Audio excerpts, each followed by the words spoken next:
So I thought what I'd do is sort of look ahead to the next few years with a re-elected president and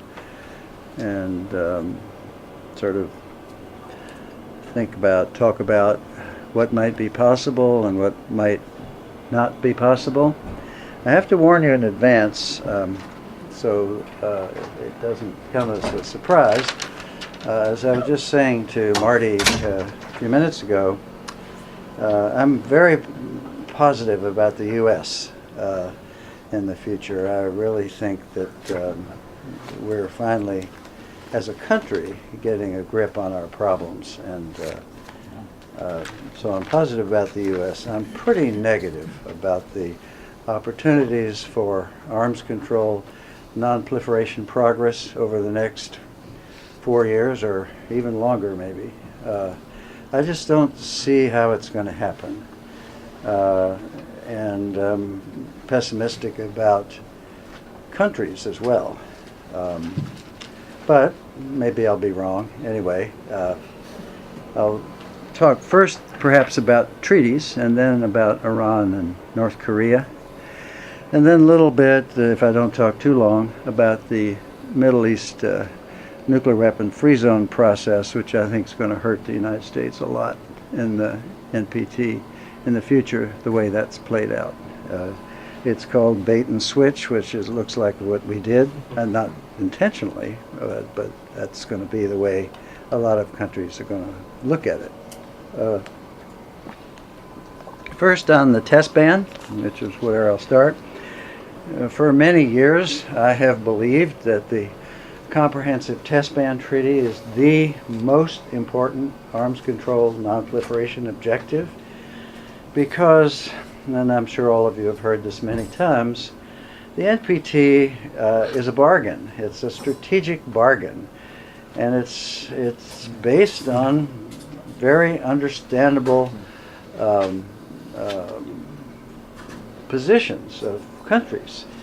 In 1968, when the NPT was signed, the idea was that most of the world was agreeing they would not acquire nuclear weapons in exchange for the nuclear weapon states agreeing to ensure peaceful cooperation. The non-nuclear weapon states were very firm on that. Willy Brandt made a big speech in the Bundestag right before the NPT was signed on that. And roughly stated disarmament progress. Article 6 doesn't read that way, but it all came from a resolution of 1965, an Indian-Swedish resolution, which provided, among other things, that the NPT that was to happen should be based on, quote, balanced obligations, close quote, between the nuclear weapon states and the non-nuclear weapon states.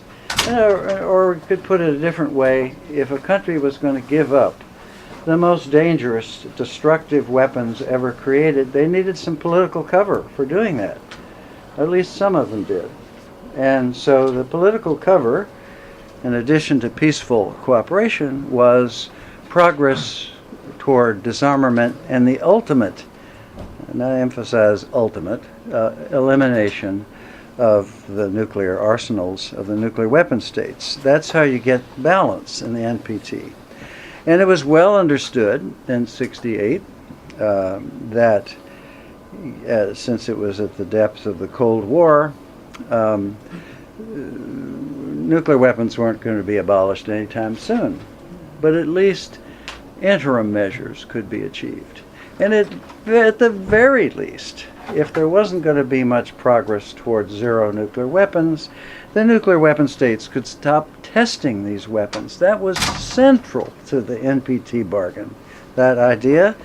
And the CTBT, the test ban, is the only arms control treaty that's mentioned in the NPT, preambular paragraph 10. And whereas the initial ideas of the nuclear of the non-nuclear weapon states was to have a number of arms control objectives mentioned in the treaty, and maybe even progress were required. But the non-nuclear weapon states were in the negotiation and at the UN as well, were assured by the co-chairmen, the US and the Soviet Union, not to worry. All of these arms control objectives that you're worried about to create balance for the NPT will be achieved in the review conferences. Well, we now know the story about that. So nothing happened on the NPT until 1995, when we tried to, I mean, essentially nothing, except a few review conferences failed over the issue, when we sold it again to get indefinite extension and pledged that there would be a CTBT in 1 year. Well, there was one signed in 1 year, but as we all know, the U.S. Senate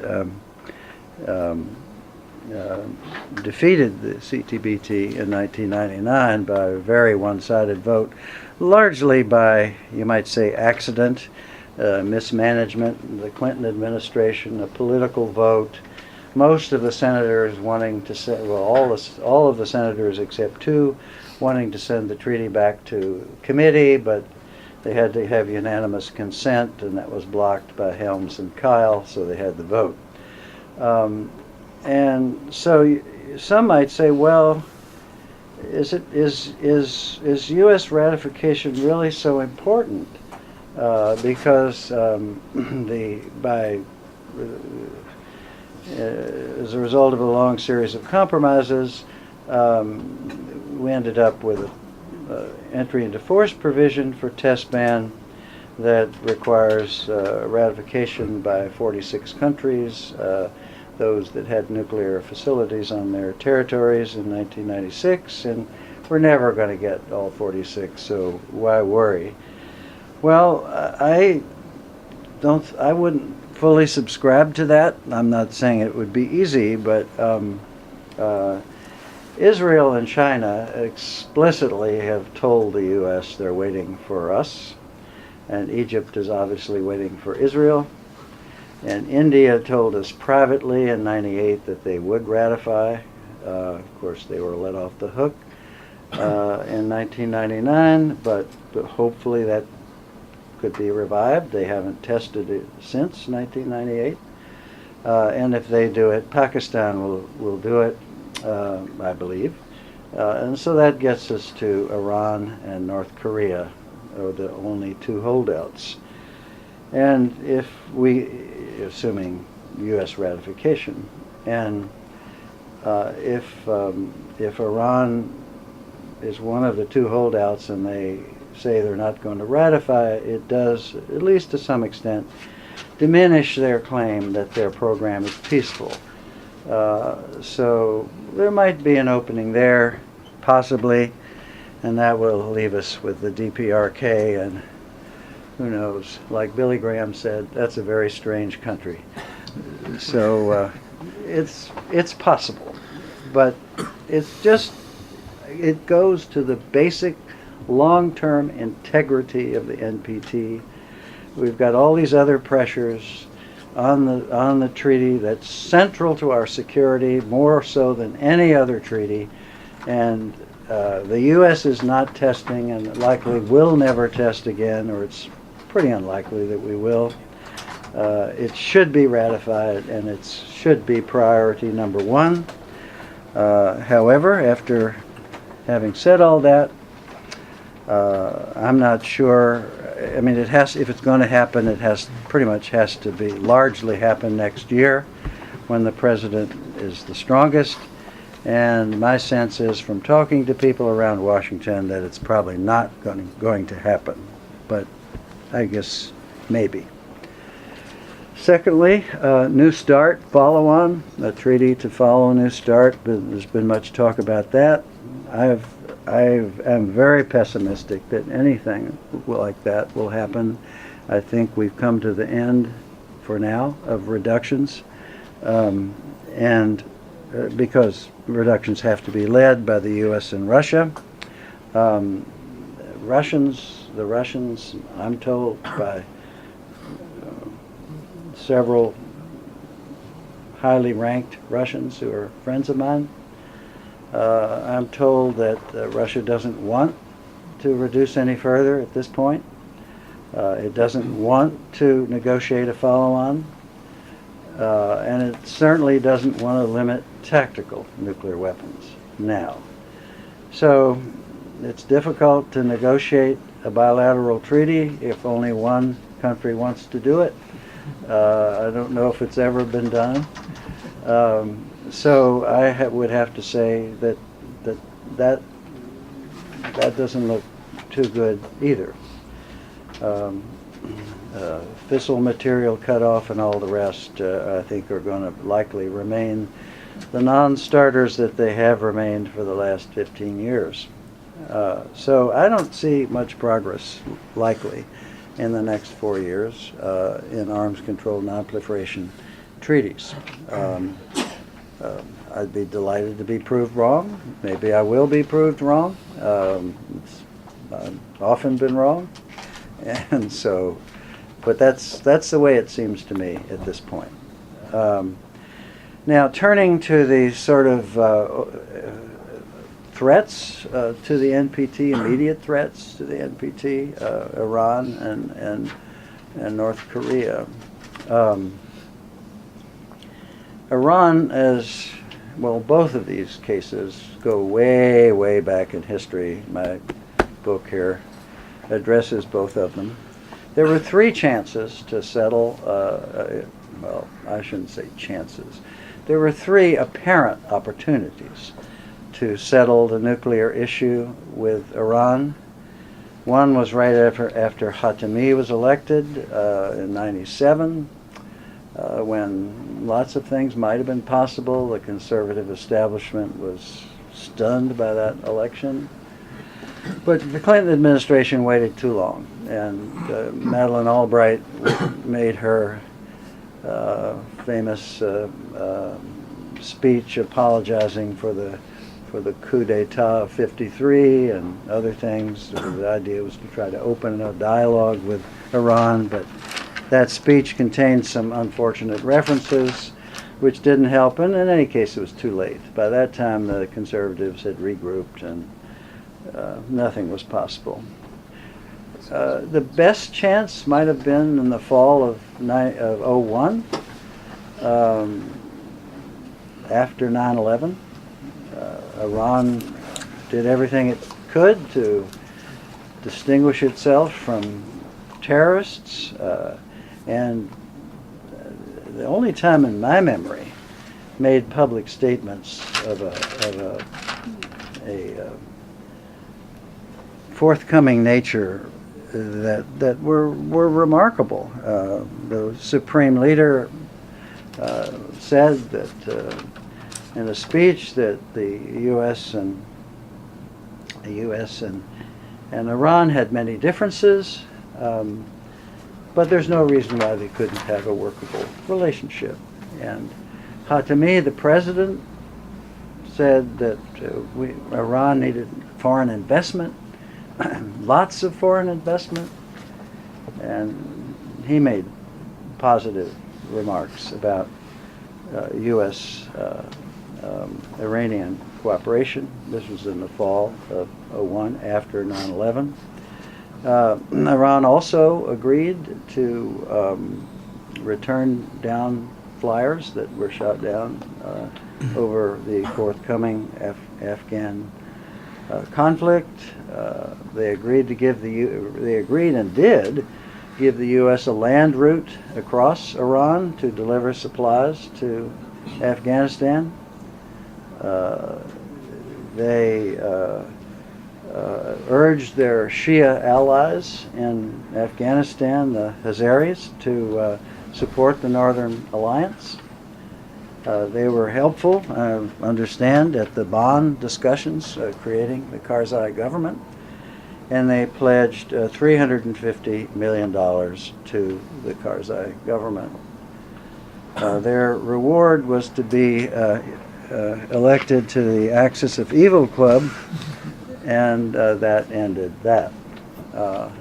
there was a third chance. You usually only get one chance to do something in international relations. Occasionally you get two. Three is very unusual. But there was a third chance. In April of '03, right after the U.S. captured Baghdad and defeated in 3 weeks the army that Iran had fought for 8 years. And there was much, pounding the table type of talk in the U.S. about going to Baghdad and turn right and that sort of thing. And understandably, they thought they might be next. And maybe they would have been if Iraq had been managed. That's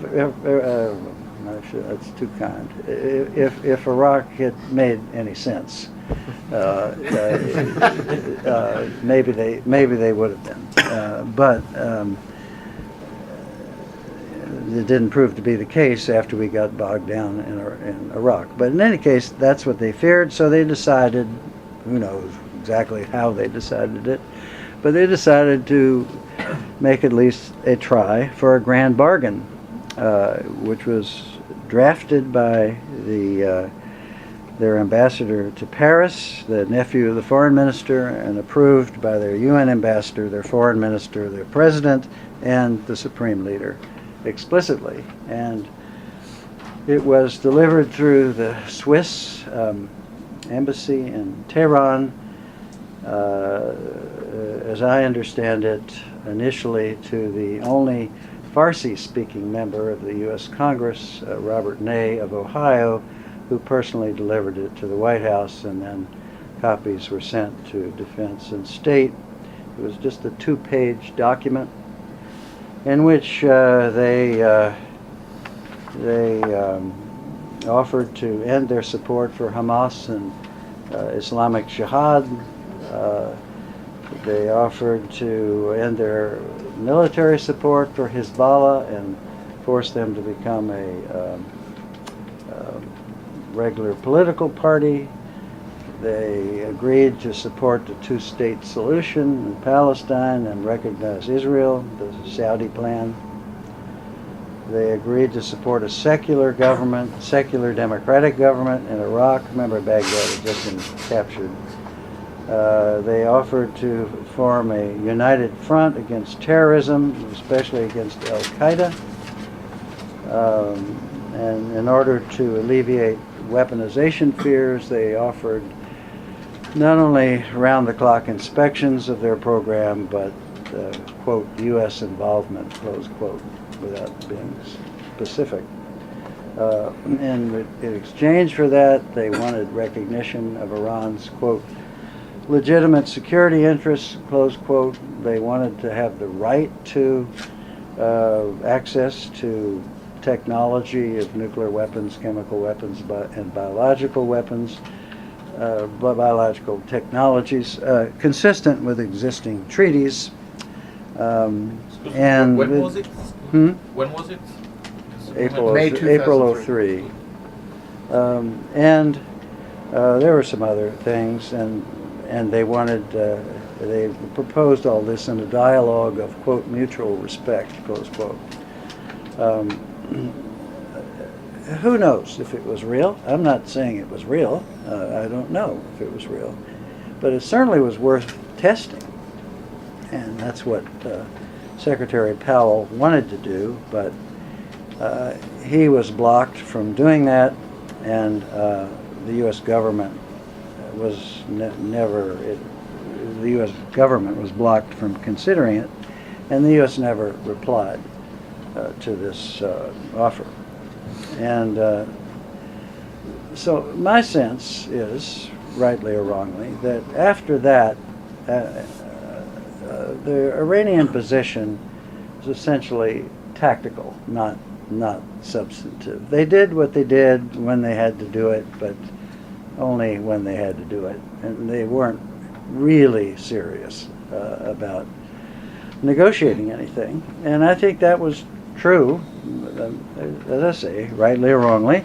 It seems to me more or less the case right up until the recent past, when you had the proposal in Vienna about the 20% enriched uranium. At least part of the Iranian government seemed to like that, and then another part didn't. And then there was a follow-on to that worked out by Brazil and Brazil and somebody else. Turkey. And that the timing for that wasn't right because the U.S. was, and maybe the substance wasn't right either, but certainly the timing wasn't right because the U.S. was on the verge of getting another sanctions resolution. And I should add that I'm not a particular fan of sanctions. I'm not against them, but I think they're essentially what we do when we don't know what else to do. I never noticed them to be particularly effective. Now, the present sanctions, maybe it'll be different. Maybe this will drive Iran enough against the wall, but it would be a first time, except for South Africa, which is a different kind of case. And there seemed to be a moment in the P5+1 talks in the spring when, if I remember correctly, the U.S. put 5% on the table, and as long as there was no 20%, but then withdrew it. So maybe that's changed a little bit in recent years, but I mean, to be honest, I just don't really see what, given the political situation, the U.S. can offer Iran that is enough to pull them away from their program. There's no question in my mind that Iran's program is a weapons program. I mean, I think it's just ridiculous to argue otherwise when you consider who manages the program and how it works. Well, ridiculous is too strong. Unwise.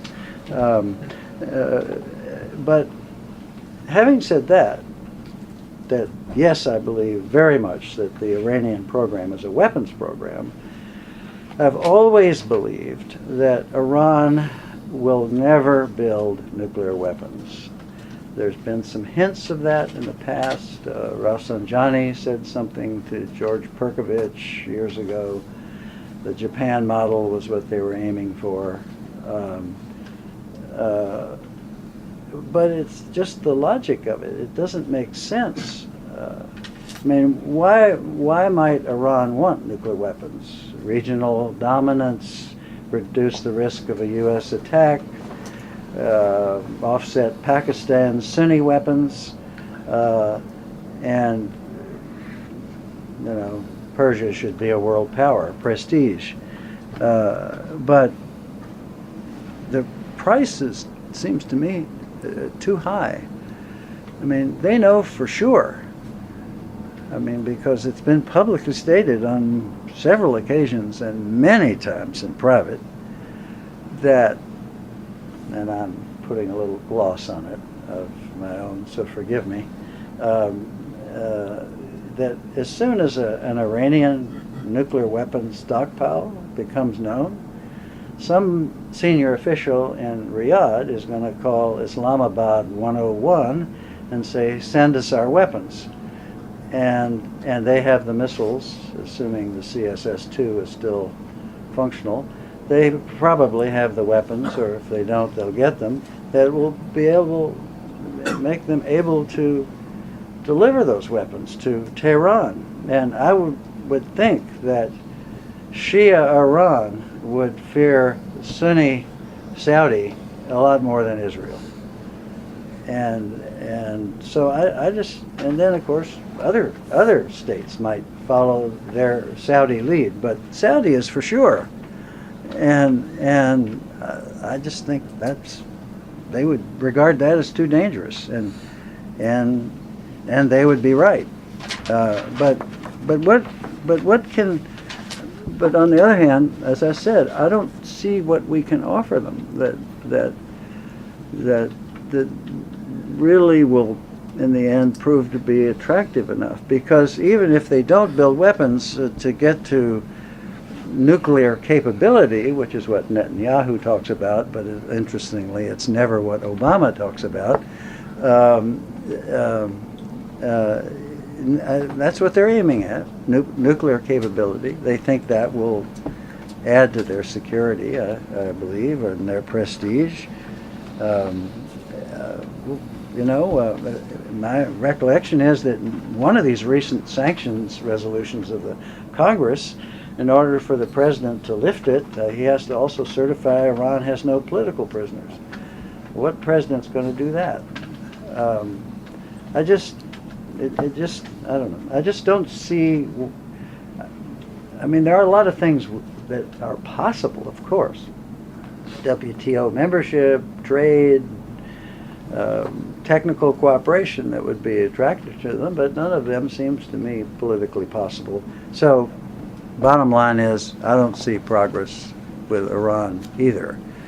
I don't see them acquiring a nuclear stockpile, or breaking the NPT, but I do more than they already have. But I do see their program going on, and the Western states not being able to stop it.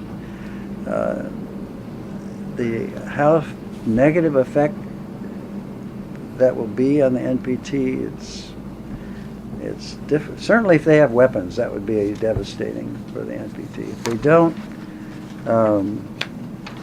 maybe it won't be so bad. Maybe it will. I'm just not sure. And the Saudis, by the way, have said, at least privately, that if Iran goes for capability as opposed to weapons, they will not go for weapons. So, and it seems to me that's not a very happy result, but it's better than capability is better than weapons. And as I said, Netanyahu always talks about preventing an Iranian nuclear weapon capability. Obama always talks about preventing an Iranian nuclear weapon. And they're very different things. So will there be an attack by Israel on Iran? I could easily be wrong on this. I don't think, by the way, Barak's withdrawal from politics is because he's given up on Netanyahu and Iran. I think it's a tactical move on his part. Either he really means it, or he's trying to ensure he will stay as defense minister, because if he gets a very low percentage in the polls, which he will if he runs, he probably can't be reappointed. But if he's not in politics, he can. So I don't see that as an issue here. Certainly, from time to time, Netanyahu and Lieberman and others create an impression of being near fanatics on this case, on this issue. But Netanyahu is a very cagey survivalist politician, and in the end, I don't think he'll do it. I don't think he'll attack. I don't think he will decide as the head, and I assume he'll be reelected. I don't think he will decide as the head of the Israeli government to attack Iran. I think he would like to pressure the U.S. to do it. I think that's certainly on the table for him. But I think that's not going to be possible. And the best chance was right before the election, and that's passed. So there's so much opposition to an attack on Iran and Israel from former officials. My guess is it won't happen, but it's only a guess. Could be wrong. How are we doing on time? Keep going. Okay. All right. North Korea. That's another issue that one really was virtually solved in 2000, and they,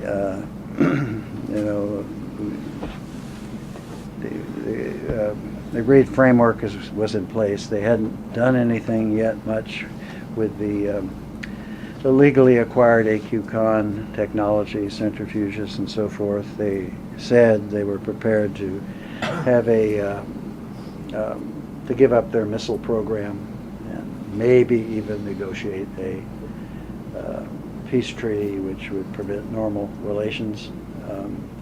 And the new administration, for their own reasons, decided to put all that aside, and relations quickly got very bad between the U.S. and North Korea when they had been moderately favorable the previous year, and the North Koreans started to activate the con technology. This was detected by the CIA. We accused them of that. And then the agreed framework was terminated. The U.S. ended fuel oil shipments to North Korea. We refused to renew the no hostile intent communique that Clinton had negotiated with the senior North Korean official who came to the White House in October of 2000, and that very much looked like hostile intent to the North Koreans. So for that reason, and perhaps others of their own ideas, they decided to withdraw from the NPT, or complete the withdrawal, as they put it, from the NPT in 2003, January 2003, and proceeded to conduct two reprocessing campaigns, one in 03 and one in 05, which likely produced enough plutonium for 6 to 8 weapons, and they already had probably enough plutonium for 1 to 2 weapons from a brief campaign in '89. And so the estimates rather rapidly over the next few years came to somewhere between 10 and 12 weapons, or at least the plutonium for 10 to 12 weapons. I guess 8 to 10 more likely, but it sort of seemed to grow to 10 to 12. Anyway, let's say 10 weapons. And remember that to stop that, the Clinton administration was prepared to go to war. And I can personally testify that's true, because we used to have meetings in the Situation Room with the chiefs as to what we would do with our troops, and so on. And it followed on our statement to the North Koreans that if they began the reprocessing of the spent fuel that they took from the reactor in the spring of '94, that we would take out the reprocessing facility with cruise missiles, and their response was, we will then turn Seoul into a sea of fire. But I think we would have done it anyway, and we certainly were prepared for war. Then Jimmy Carter went to North Korea. We began negotiating again, and we ended up with the agreed framework. But this time, in '03 and '05, the U.S. did nothing, and they built the 10 weapons, or whatever it was, or obtained the plutonium for the 10 weapons. Again, it seemed to me, even though there was some progress made, that by this stage the North Koreans were going through the motions after '03. It's true, there was a time in '07 they did close down the Yongbin reactor and pledged an accounting of everything they had done, and then there was a dispute over the accounting, and nothing really lasting ever happened.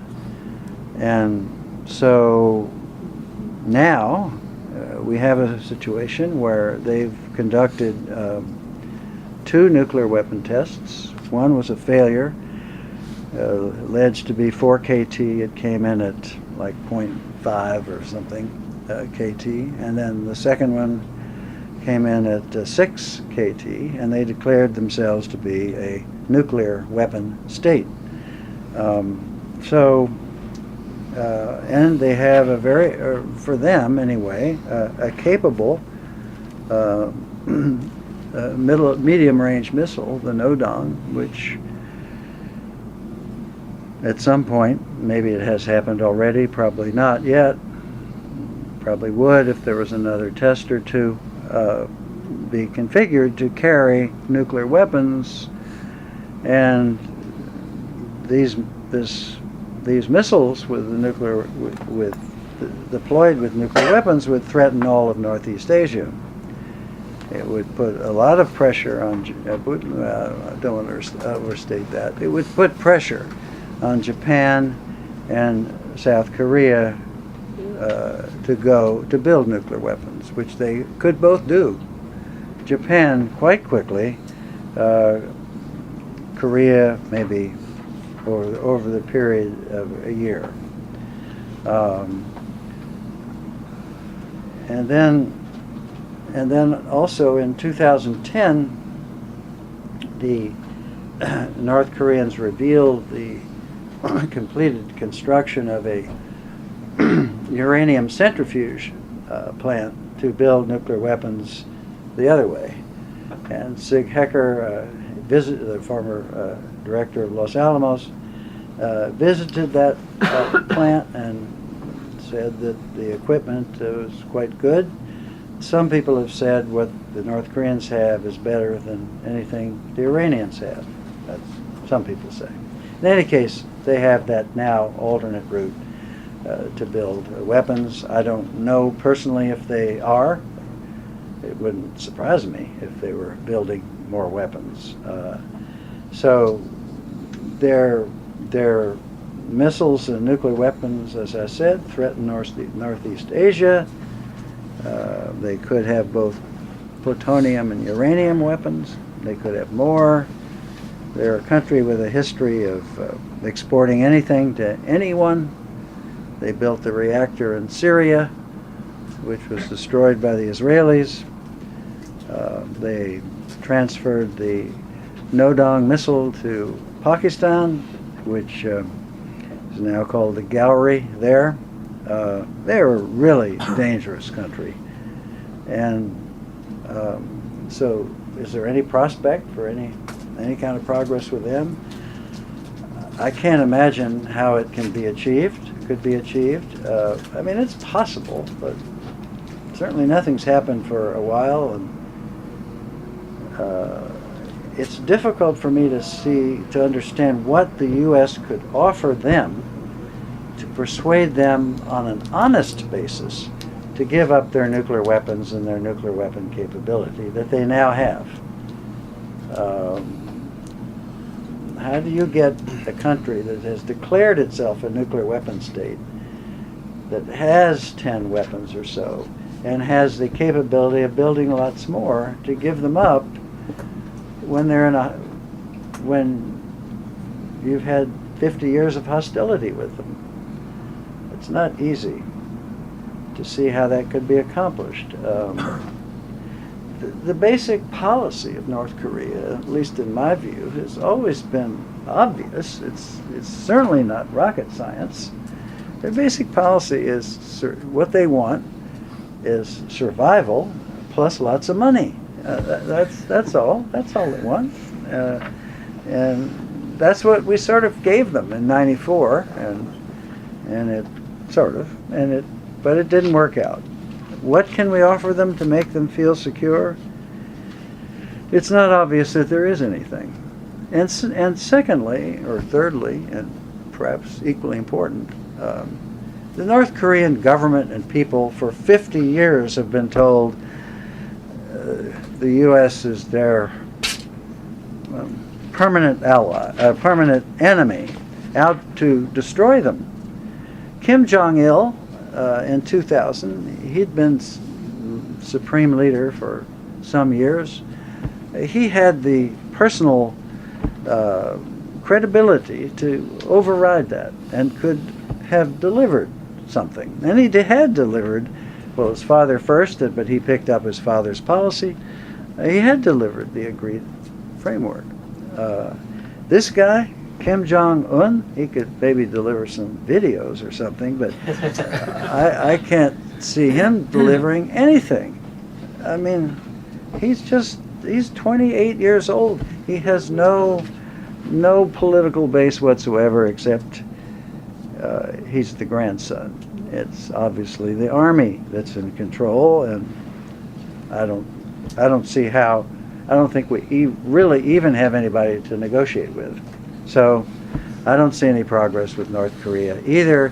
And in a way, they are, to me, are a little more frightening than Iran, because I consider Iranian leaders, as bad as they are, I consider them rational.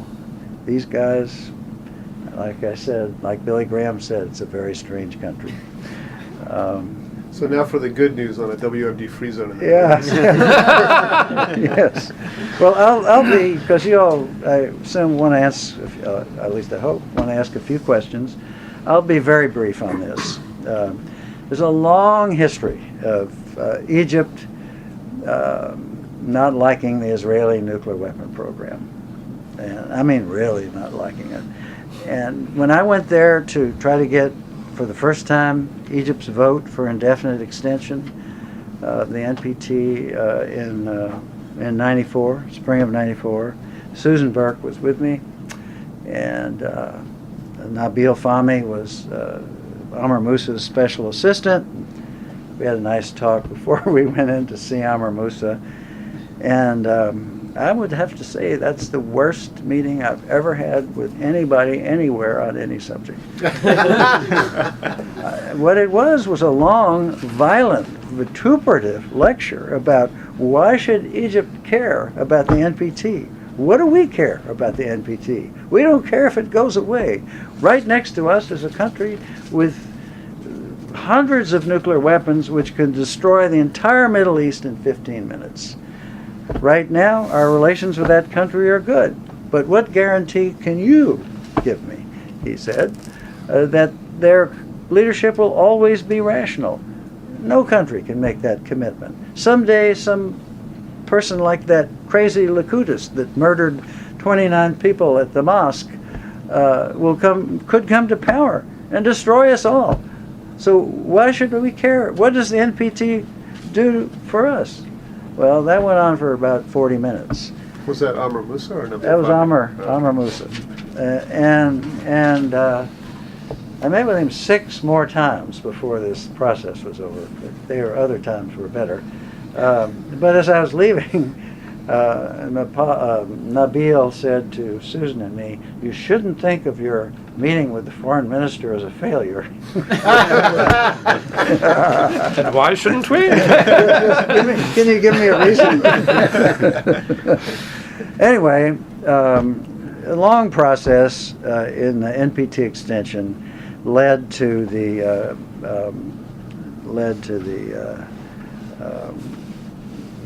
Middle East resolution associated with NPT indefinite extension. That was the buy-off for Egypt for their position. What they wanted was for us to persuade Israel to do something positive toward the NPT, to take a step toward eventual joining of the NPT. I went to Israel to talk to them about that. And I was told, of course, by the State Department, they'll kill you. You mention the words NPT, you'll be run out of town. They'll horsewhip you. In view of your own safety, we don't want you to go there. Well, of course, obviously that wasn't true. I spoke at the Jaffe Center, and I had discussions at Ministry of Defense, and Foreign Affairs. Ministry of Defense didn't give much, but Foreign Affairs said, look, we understand how important the NPT is, but right now we can't do anything for you. We've got Iraq and over there, and potentially Iran. And so this was a long, unsatisfactory process. I was followed by others, the Secretary of State and so on, but Israel never gave anything. And so there we were, the night before indefinite extension was to be promulgated at the conference in the basement of the UN. Madeleine Albright, Bob Einhorn, and me, and Egypt, Syria, one or two other allies, and they said, well, at least we want this resolution to say two things: that all states that have not joined the NPT up to now should join, and they should be named Israel and one or two others, and there should be a commitment to negotiate a nuclear weapon and weapons of mass destruction free zone in the Middle East. That's what should be in this. And then Djibouti and Oman showed up, and they hadn't joined the NPT at that point, and they said, we don't want to be named, so Israel couldn't be named. So the Arabs were even more upset and said, well, we're not even going to co-sponsor this. And so Dana Pala, the conference president, was in the chair, and he said, well, I'm not going to sponsor it. And he looked at me and he said, well, the depositories, U.S., U.K., Russia, will they co-sponsor this resolution? And I said, speaking for the U.S., we will, but I'll have to ask the others. They're at a dinner where I would have been if it hadn't been for this discussion, so I know where to call them. And so I did call them while everybody was still in the room, and the British ambassador said yes, but Sergei Kislyak, the Russian ambassador, said, well, I have to check with Moscow. Remember, we'd just been talking about this. Nothing had been written down as yet. And that was done overnight. And so the next morning, Sergei called me in my hotel room and said, Tom, Moscow has told me that I can co-sponsor, but there's a condition. And I said, well, what's the condition, Sergei? And he said that Moscow says I have to read it first. So anyway, that day, indefinite extension was passed, and this was all choreographed. Dana Pala said, he brought I guess that was brought up first, indefinite extension. He said, well, we have a resolution to on a legal basis indefinitely extend the NPT. Do I hear any objections? Hearing none, passed. It was literally like that. And then the other two he things. came up with this wonderful formulation. There is a consensus that a majority exists. Yes. That's right. Exactly. It was a superb formulation. And then the other two things, the statement of principles and objectives, and the PrepComs between RevComs resolution. Those two resolutions were passed, and then the Mideast resolution was passed, and after some Iranian objections, which lasted for 2 hours, but then it was finally passed. But then by agreement, by design, because of all the disagreements, 17 countries made speeches denouncing indefinite extension, led by Egypt, and then 17 countries said it's a good thing. So then we all went home. But in 2010, Egypt said that's not enough. We want a conference on a nuclear weapon and weapons of mass destruction free zone in the Middle East, and we want it to be a negotiating conference, and we want it in 2011. And the U.S. had a 6-month standoff, more or less, with Egypt on this, and finally we were able to reach a compromise whereby it was agreed it would be in 2012, and it was agreed it would be non-negotiating. It just so happened that I was speaking to the Egyptian Council on Foreign Relations right in the middle of that, and Nabil Fahmy and all the rest were there. And at Gary Seymour's request, I made our pitch about, you guys should at least have a conference. The U.S. has never agreed to that before. You should take what you can get. And they said, well, the only reason we wanted to be negotiating was we wanted to be sure that when Israel came, they would at least say something, not just sit there. So anyway, one thing led to another, and the agreement was there'd be a conference in 2012, December 2012, and it would be non-negotiating. And there was, I don't know if it was ever actually said, but there was kind of an understanding that if Egypt made these concessions, Israel would show up. I mean, that was the whole purpose of the concessions. So that was what the U.S. Pressed on Egypt, and that's what eventually they accepted, and it permitted a final document to pass without objections. Well, as you probably all know, last Friday, in September it began to appear likely Israel would not come. They made a statement at the IAEA in September, their head of their Atomic Energy Commission. Although the foreign ministry said no final decision has been made, then last Friday the U.S.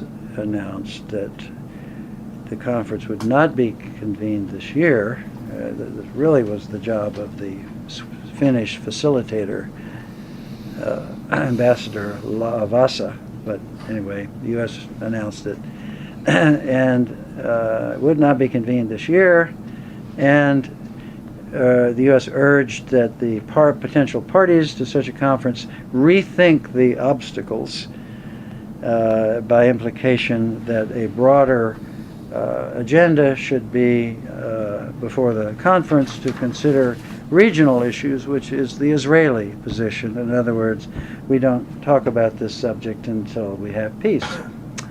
And then the next day, the Finnish facilitator, Ambassador Laavasa, announced that the conference would not be held this year. No future date was mentioned.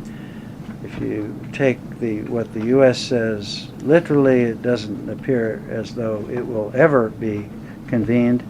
But Laavasa said that the multilateral discussions will continue to try to find a substitute date. There had been rumors that it would only be postponed to February, past the January Israeli elections, but this is a lot stronger than that. So it's going to look, it has to look to many countries that this was a bait and switch by the U.S., that we sold Egypt a bill of goods if they would agree to this, to give us the final document that we wanted. In the end, even that wouldn't happen. And I think we're going to pay for it in 2015. So that's the end of my cheery discussion. I should just... and let me just add at the end, a lot of this may be wrong. I mean, that's just my impression as of now. And I hope that it is. I very much hope that it is. I was at a conference the day after it was leaked to the press that the 2012 conference would be postponed, and Amr Moussa gave a short, fiery speech in which he essentially said this is a bait and switch, and we knew this was going to happen. Yeah. Anyway, the floor is open. I'll take names. Matt, why don't you start us off? Tom, I thought that was a very interesting and useful set of thoughts, but I wanted to push you a little bit on 3 points. One, so Iran, DPRK, and then a little bit on treaties versus other means of making progress. So, in both the cases of Iran and the DPRK, you said you saw no chance for progress, and yet you described the situation in a way that, to me, allowed significant opportunity for progress. If, in fact, but maybe maybe less ambitious progress than you were envisioning. So in Iran's case, if in fact you're correct that Iran doesn't want to weaponize, then we're really just negotiating about the degree of latency and how much verification will be there. And it seems to me, except for the very large difficulties of mistrust and so on, that there's potentially room for a deal. And I believe that Iran that we do have a lot to offer in getting rid of sanctions if we can figure out how to get past some of these legislative obstacles and so on. So I'd be interested in your comments on that. On the DPRK, similarly, I agree completely. They're not going to give up their nuclear weapons anytime soon. But I could imagine a scenario in which they would agree to cap, agree to more enforceable agreement not to transfer. And it seems to me those would be very worthwhile things to get if we could. So I'd be interested in your view on that. And then you started off with a long disquisition that I agreed with that said we're not going to get any new treaties anytime soon. But it seems to me one of the interesting things of the last 20 years or so has been the rise of not just uncooperative non-treaty instruments like preventive strikes, but cooperative non-treaty instruments ranging from non-Lugar kinds of things and the global partnership to things like the Proliferation Security Initiative. And I wonder what you think the potential is for further action in that general mode of sort of coalitions of the willing acting to strengthen one non-proliferation control or another. Okay, well let me take Iran. Well, just in the order you mentioned them. With Iran, I think putting on my optimistic hat, the way it may end up is, I think on the one hand the politics are such that it's really difficult for the U.S. to enter into any kind of deal with Iran or offer them anything significant. But if I'm right about their ultimate objectives, and we are, as you put it, negotiating over the degree of latency, maybe what we're looking for over the next 3 or 4 years is a long discussion about how much latency they'll be permitted under inspection. And maybe that's not so bad. Maybe that's something we can live with. It's not a solution, but it holds the line somewhat. It limits the damage to the NPT, and that would be a good thing.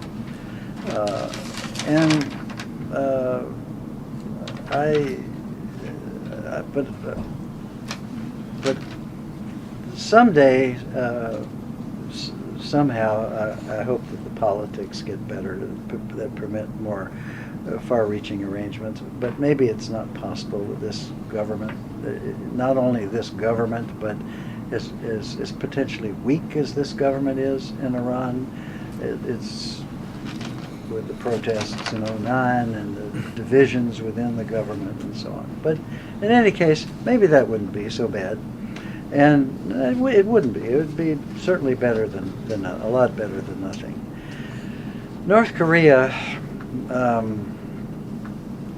I just, I'm not sure they can deliver anything with this government, this Kim Jong-un of significance. It's certainly worth trying, though. I mean, anything we could do to make that a less risky situation. But they have a long history. I mean, they were negotiating the agreed framework with us, meanwhile dealing with AQCOM.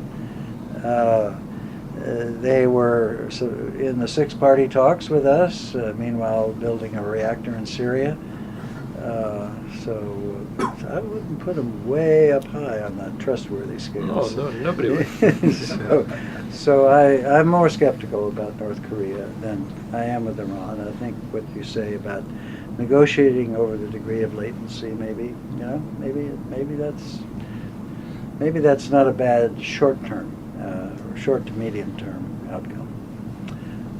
On non-treaty instruments advancing the cause. Of course, that's always good to do when you can't do larger things. And it's actually, it has a long history. Ken Edelman, for whom I used to work, wrote a foreign affairs article entitled Arms Control Without Treaties in like 87, 25 years ago. If we can't get treaties, we should do what we can. And I don't have any immediate thoughts as to what candidates there might be, but probably there are some. Okay. I have to ask that the questions be questions and that they be short. Yvonne?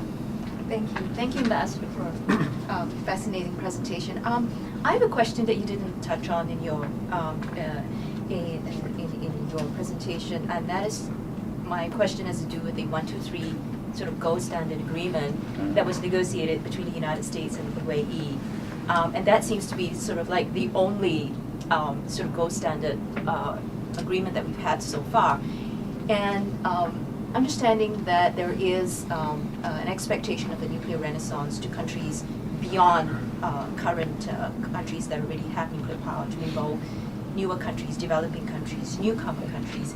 I was wondering if you could give your perspective of where do you stand vis-a-vis those that suggest that this should be viewed on a case-by-case basis and use and have other sort of sweeteners such as reasons why states need not, economic incentives or reasons why states need not have ENR activities, and those that feel that the gold standard is important because, after all, at the end of the day, that does open the door to proliferation.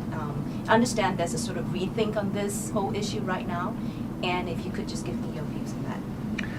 Well, that's a very perceptive question, and at the beginning I'll say two things. One, in a speech at NDU in 04, President Bush proposed that there be some kind of amendment of some sort to the NPT limiting the proliferation of fuel cycle capabilities, enrichment and reprocessing in particular. I don't think that approach, I mean, I can understand why people, I can understand the rationale for that, but I don't think that way of doing it is going to succeed for reasons of national sovereignty. But my company actually, Lightbridge Corporation, designed the UAE program. We helped them write their white paper, their national law, which ended up in the 123 agreement. We put the gold standard in there, and I'm on they subsequently established an international advisory board for their nuclear program, and I'm one of the members. Hans Blix is the chairman, and so naturally I think the gold standard's a good thing because we helped invent it. But we did it under a very specific set of circumstances. The UAE was committed to building nuclear power. They saw a huge spike in energy demand ahead in 2017, and their only alternative was to build coal plants. Their gas had too much sulfur to use for energy, and they wanted to sell their oil. So nuclear power was the only option for them. They had the capital to do it. They had no infrastructure. We created one for them. And in the United States, while this was going on, when it began, the idea of Arabs and nuclear weapons, well, I mean, that's the end of the world, isn't it? And we just had the Dubai port thing a few years before. They were very nervous about that. We were afraid Congress would somehow see to it that the 123, when we eventually went for it, would be rejected. And so that was one of the motivations for putting the gold standard into their national law. And of course it converted them from being a country that's thinking about nuclear weapons because of Iran and covering up under the cover of a nuclear power program to the poster child of the Congress. Congress loves the UAE now, and has taken up the gold standard as a policy. The Foreign Affairs Committee of the House, in particular. Well, it's the only way. If fuel cycle technology is going to be, the spread is going to be inhibited. That's the only way to ensure it. I don't think amending the NPT will be possible. Now it may just happen anyway because it's expensive to have these facilities, and maybe it's not such a big worry. But if you want to be sure that it won't happen, the commercial route is the way to go. Everyone says, for example, that the Saudis, if they build nuclear power, will never do that because of Iran and so forth. But they don't need that. They've got Pakistan. They've got their weapons. They don't have to build weapons. They've already got their weapons, in my opinion, in Pakistan. I've talked to the Saudis about this because we were trying to maybe do for them what we did for the UAE. They haven't taken us up on it yet, but in any case, I didn't sense any reluctance to agree to that if it was necessary to get the 1, 2, 3 agreement. It may turn out they do oppose it. Jordan has opposed it, and Vietnam has opposed it. The industry is against it, and DOE's with the industry. A state, on the other hand, wants the gold standard, and they negotiated. Well, the state essentially capitulated in this case by case because that means it won't be the rule. So where it's going to go, I don't know. It depends to some degree on the Congress, I guess. I think we better. In fact, I think we're going to collect questions and then give you the last word. So, Mansour, you're next.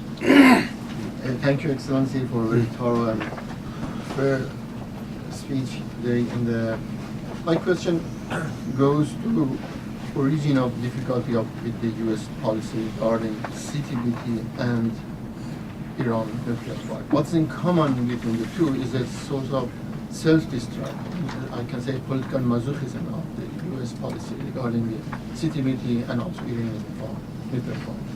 In regard to CTBT, I understand that the United States has no nuclear explosions since 1994, I think.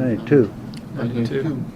And also it is beneficial to those who have less expertise within the explosion, such as China, or such as North Korea, such as any incoming states.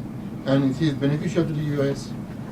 just because you already have enough experience with explosion, and still you are out. And as you mentioned, I can add to the list of your privileges for joining the club, and you know, by joining the U.S. and China, and then this put country out of the chain in single out position, and that's quite productive for the U.S. policy to join, and it's still not. And regarding Iranian file, as you mentioned, the May 2003 is a very turning point that Iran could make a relation with the United States, but it's gone because of the access of evil speech. Then, when I'm going to find out the origin of these, then I end up with the Congress. If it is a Congress, is it the Republican majority? Is it the Israeli lobby? Is it the Arab lobby? Is it the bipartisan mindset that's hesitate to accept any relation between Iran and the United States? Okay, it sounds like that was a question. That's a question. Okay. TT, you're next. Oh, so my question was asked already because I also disagreed with the fact that U.S. wouldn't have anything to offer to Iran. But related to that, I was thinking whether it would be possible to to make some kind of a grand bargain at the moment based on the, or similar to the May 2003 proposal. And I was also wondering about the political constraints that might prevent this. Are they mainly US domestic politics or alliance politics or Iranian politics? Sven. Thank you for your talk. Could you give us some more details about the Indian position, how it evolved? You mentioned on the CTBT. You mentioned that the Indians offered to ratify the CTBT, if I'm not mistaken, privately in 98. In 98. Could you please give us some more details on the involvement of the Indian position, also with regard to the reasons for why they changed their approach to the CTBT when it was negotiated following the NPT review conference in 95? Chuck. Chuck Hogan, ex-CIA. I've tracked Iranian affairs ever since the hostage crisis of 3 decades ago, and I must say I was quite surprised by this list of the concessions contained in the Grand Bargain of April 2003. And I'm wondering, do you think this should give us some hope for an eventual settlement sometime in the future? Okay, you pass. All right, so there's just a couple of issues you can... And I've forgotten your question. What was your question? In the evolution. India. Oh, evolution of India. Position Yeah, okay. towards the CTBT. First question, where do the political forces come from that prevent Iran and the U.S. from being able to negotiate something in their joint best interests? I think they come from everywhere. I don't think it's the Israeli lobby, the Arab lobby, the whatever lobby, it's just been a long time since '79, and we start with the position that many U.S. government officials just almost weren't wholly rational about Iranian policy. I'm talking some years ago, in the aftermath of the hostage crisis, and so there's just been a lot of opposition built up in the American political system, as I assume there has been in Iran as well, and it's not going to be easy to overcome all of that, and it's going to take a serious effort over time to do that, and I don't think we should expect that to happen, but as Matt was suggesting, maybe some modest improvements can be achieved, but with all this rhetoric about an attack on Iran overhanging this, that's going to make it extra difficult to do these things,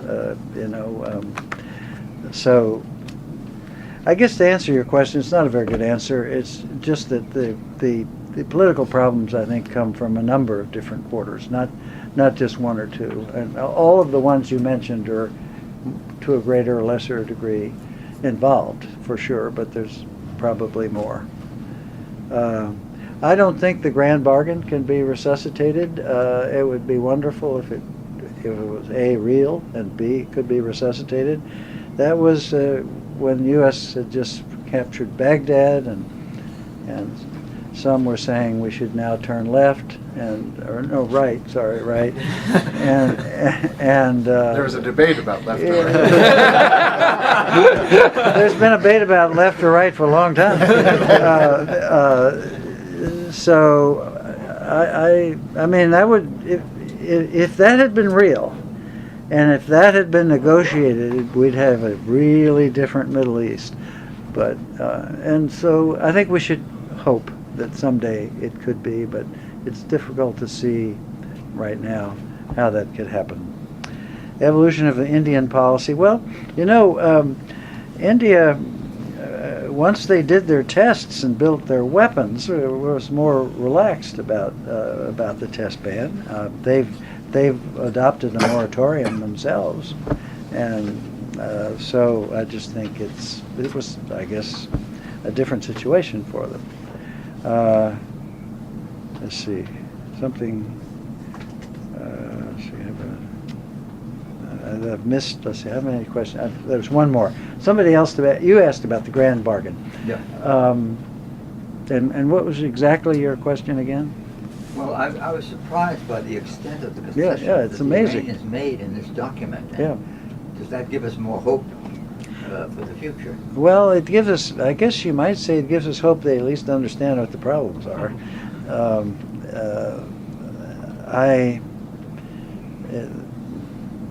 I don't think it's going to come again in the foreseeable future, but it would be good if it did.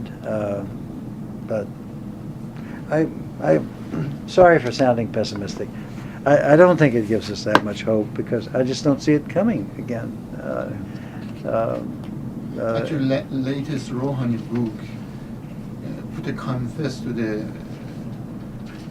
misery of Iranian politics regarding the nuclear issue. And Yeah. this is a very brilliant job. That But the grand bargain was more than just the nuclear program. It was the whole thing.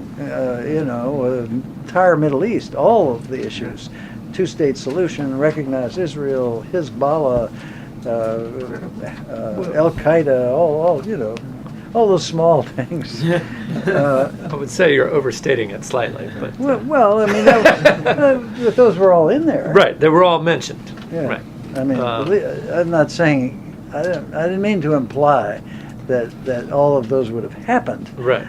or that even it was real. We just don't know because it was never tested. Well, thank you. Well, thank you for a terrific set of remarks. And we hope to have you back